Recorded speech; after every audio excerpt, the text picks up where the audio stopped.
তোরা যারা রাজাকার, সময় থাকতে বাংলা ছাড়। সোমবার সামাজিক যোগাযোগ মাধ্যম ফেসবুকে দেওয়া এক পোস্টে এই মন্তব্য করেন বৈষম্য বিরোধী ছাত্র আন্দোলনের সাবেক সমন্বয়ক আবু বাকের মজুমদার। তার এই পোস্টের পর শুরু হয় নানা আলোচনা। হঠাৎ কাদেরকে উদ্দেশ্য করে এই মন্তব্য করলেন তিনি, তা জানতে মুখে আছে বিভিন্ন মহল।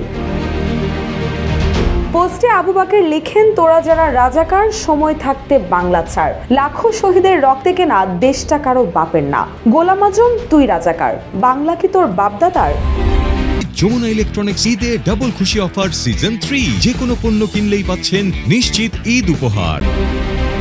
29 মিনিটে পোস্টে প্রায় 8,500 রিয়্যাক্ট পড়েছে। কমেন্টে কেউ কেউ আবু বাকেরের পোস্টের সঙ্গে একাত্মতা প্রকাশ করে লিখেছেন, মুক্তিযুদ্ধ ও জুলাইয়ের প্রশ্নে ছাড় নয়। আরেকজন লিখেছেন, বাংলার মাটি রাজাকার মুক্ত হবে, এটাই আমাদের শপথ। শহীদের রক্তের দাগ মুছে ফেলার চেষ্টা করলে ইতিহাসই তোদের মুছে দেবে। রক্তে কেনা স্বাধীনতা রাজাকাররে মানি না।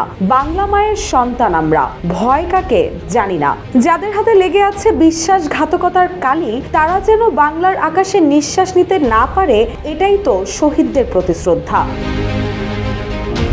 তবে বেশিরভাগ মানুষই কমেন্টে তার বিপক্ষে অবস্থান নিয়েছেন। একজন লিখেছেন, এসব নেতাদের মানসিক সুস্বাস্থ্য কামনা করি, নিয়মিত ডোপ টেস্ট করানো হোক। আরেকজন লিখেছেন, দেশ তোমার বাপের। অনেককেই আবার আবু বাকেরকে ছাত্রলীগের সাবেক সভাপতি সাদ্দাম হোসেনের দ্বিতীয় ভার্সন বলতেও দেখা গেছে।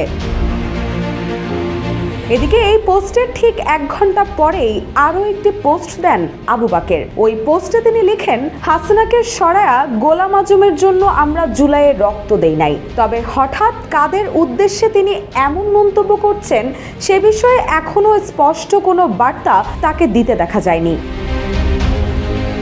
রুশা সুর, জয় জয় দিন।